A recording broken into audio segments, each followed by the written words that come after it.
Eto na mga kabasketball, Gilas Pilipinas nakarating na sa Doha, Qatar para harapin ang tatlong bansa sa friendly games. Renz Abando, totoo nga bang maglalaro na lang sa MPBL at Carl Tamayo, isa sa kukuha ng playing time ni Kai Sotto sa Gilas Pilipinas. Sa pinakabagong update ni Coach Tim Cone sa ating Gilas Pilipinas sa report ng Spin.ph ay sinabi nga nito na excited na siya ngayon para kay Carl Tamayo na napakaganda ng ipinapakitang performance sa kanyang kupunan sa KPL. Isa daw si Carl Tamayo sa mga nakikita ni Coach Tim Cone na papalit or kukuha ng maiiwang playing time ni Kai Sotto dahil nga sa kanyang injury. Si Carl Tamayo daw, mga kabasketball, ang magkakaroon ng mahabang playing time kung ganitong level or yung level ng ipinapakita niya diyan nga sa KPL ang ilalaro niya para sa ating Gilas Pilipinas. Napakagandang opportunity niyan para dito nga kay Carl Tamayo, dito kay Kevin Kiambao at maging dito nga kay Mason Amos.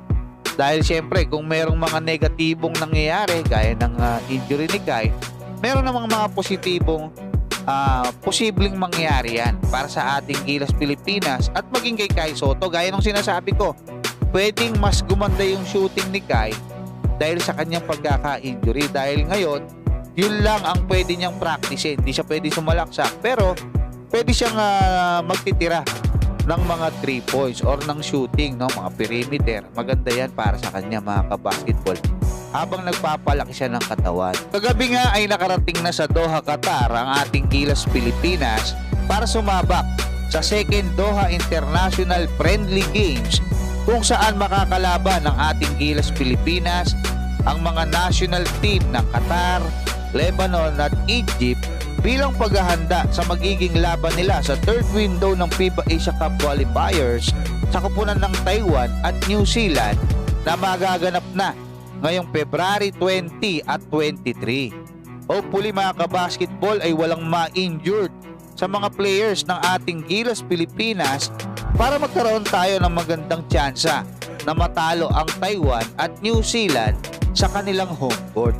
Sa ibang balita mga kabasketball, sa pinakabagong post ng kilalang sports insider, no, nagsusulat din to para sa Spin.ph, ay sinabi nga ni Snow Badwa, no, na binulabog niya mga kabasketball itong matagal nang nananahimik na si Renz Abando kasi may lumutang din na balita na may offer bukod nga dyan sa KBL, no, may offer din itong si Renz Abando sa Japan B-League, sa Dominican Republic, sa ABA League, subalit wala isa man dyan yung na-finalize, no, or hindi nagkapirmahan mga kabasketball. Kaya magpahanggang ngayon ay wala pang kupunan na pinaglalaruan itong ating pambatong si Renz Abando. Ayon naman sa source ni Snow Badwa dyan nga sa kanyang post, ay posible daw na maglaro itong si Renz Abando sa kupunan ng Abra Weavers o sa Cebu Classic ng MPBL.